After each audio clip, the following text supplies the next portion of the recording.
Gagawa po tayo ng maruya sa Quezon. Ito po ay saging na giniling. Ayan, dudurugin ko. Yung pong hinog na. Dudurugin ko lang po siya sa isang bowl. Yan.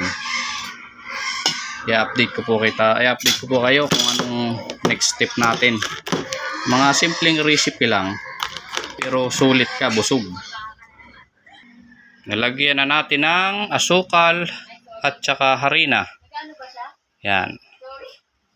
Hahaluin lang natin siya ng mabuti para mix na mix. Yan. Na-mix na po natin ng maayos. Ito na po yung texture niya. Dadagdagan na lang po natin siya ng itlog. 2 pirasong itlog para mas malambot. Ayan po, nailagay na natin ang itlog. Ngayon po ay atin siyang haluin natin siya ng mabuti. Ayan na po ang texture niya.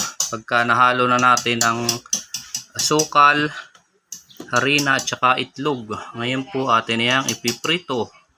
Lulutuin natin sa mahinang apoy. Merienda.